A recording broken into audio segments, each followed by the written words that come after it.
Now, thyroid, thymus, thyroid.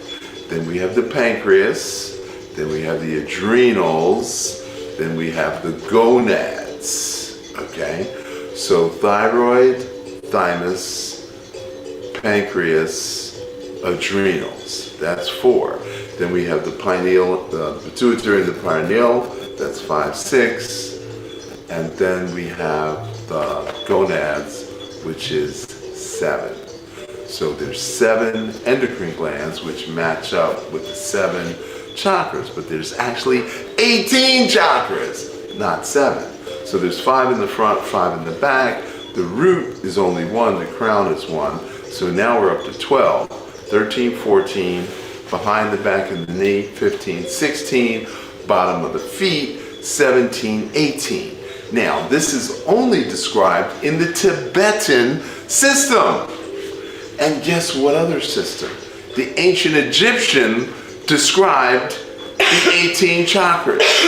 So how do we get from ancient Egypt to Tibet with 18 chakras intact, and the Hindus only got 7? Now, the Chinese talk about the 3 treasures, or I talk about the 3 treasures, Jing, Qi, and Shen. So the Jing overlaps the first 3 chakras. The Jing overlaps the first 3 chakras. The Qi field overlaps 4, 5, and 6. So the solar plexus, 3, 4, and 5. So the Qi field overlaps the diaphragm, and the Shen field is 5, 6, and 7, so that overlaps at the throat. So 3, 4, 5, 5, 6, 7. So the 5 and the 3, those are the ones that make sound. So the diaphragm pushes the air out of the lungs. The air then vibrates past the vocal cords, producing sound. So you have to make the sounds. Ow. Oh. Now, you've heard the expression omen. It's a good omen or it's a bad omen. Oh man, that's really terrible. So we have to understand how the sounds vibrate inside our body that either make us well or make us ill. Okay? Now, the throat obviously is the front of the neck. So chin out, chin in. Chin out, chin in. Chin out, chin in. Okay. Chin up, chin down. Chin out, chin in. Chin up, chin down. Now we're going to take the chin in a circle, which is going to manipulate the throat. So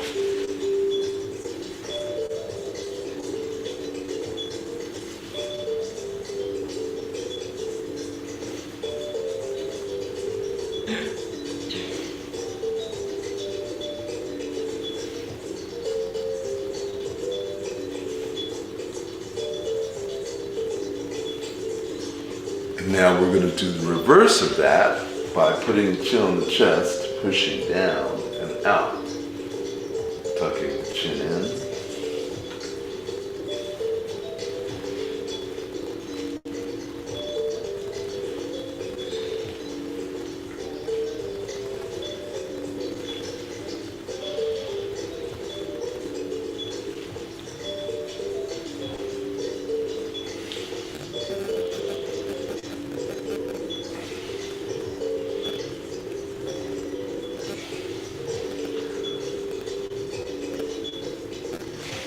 So, obviously, I don't need to say it again, that's pretty important because we're texting, we're Ubering, we're computing, and we've got this really bad posture. Now, we're going to lift one shoulder, drop the other shoulder, and we're going to tuck our ear into the lifted shoulder. So drop, lift, tuck into the lifted shoulder.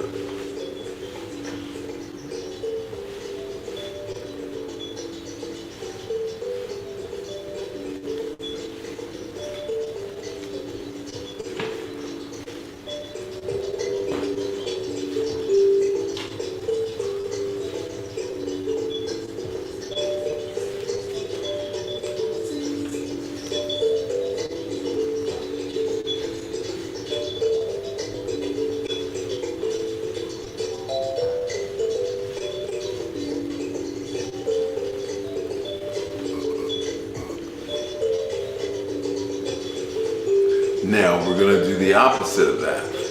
We're going to lift, drop, and now we're going to turn the ear to the lower shoulder. Drop, lift, and then go to the lower shoulder.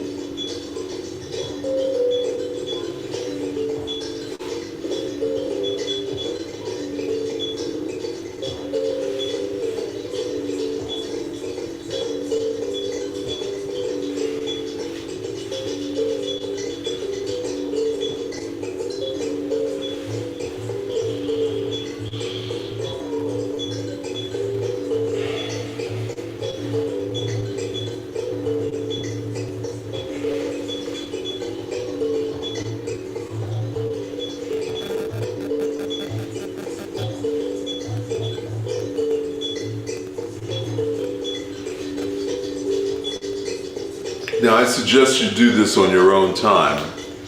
Anytime during the day you can do these shoulder lifts and drops, because we already know that the thyroid and the carotid artery are hiding inside this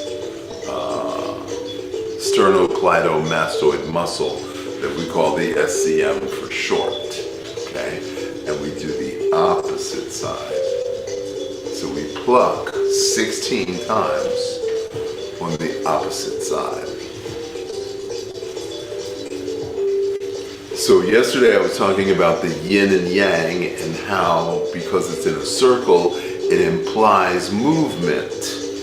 Well, when we turn the head from side to side, what is actually doing the movement is the top two vertebrae. So the top vertebrae is called the atlas, and C2 is just called C2. So now we're going to take the head in a circle. So you're going to stick your chin out.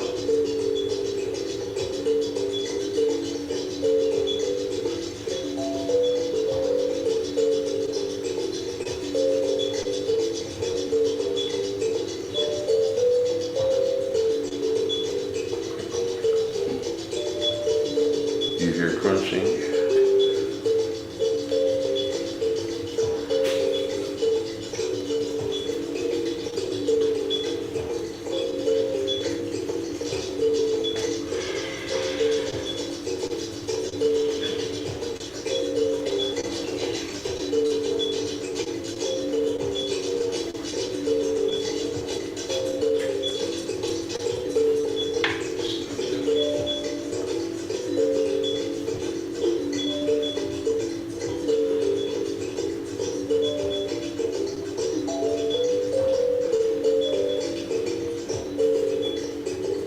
Now, of course, we're going to do the reverse. So tuck the chin in, turn the head, extend the neck.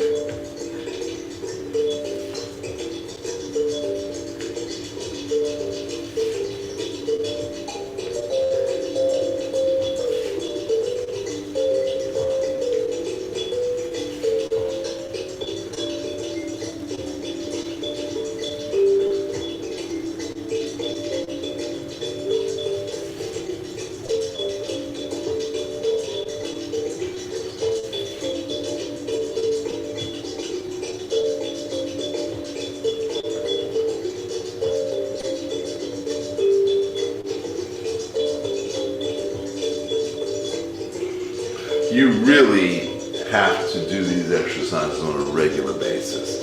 Consistency is the key. And I don't care whether you do Qigong a day in your life, you've got to do these neck exercises. You absolutely, positively have to do these neck exercises. And anybody that you care about, you have to teach them these neck exercises. Because they're not taught in yoga, they're not taught in the gym, they're not taught anywhere except the Blue Dragon Qigong Academy. And now it's time to really pump that out. Okay, now,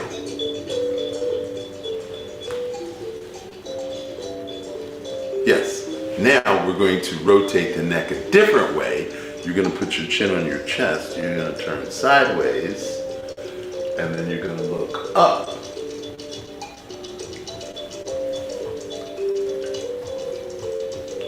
For a 3-day trial to Sunrise Qigong, go to loveqigong.com.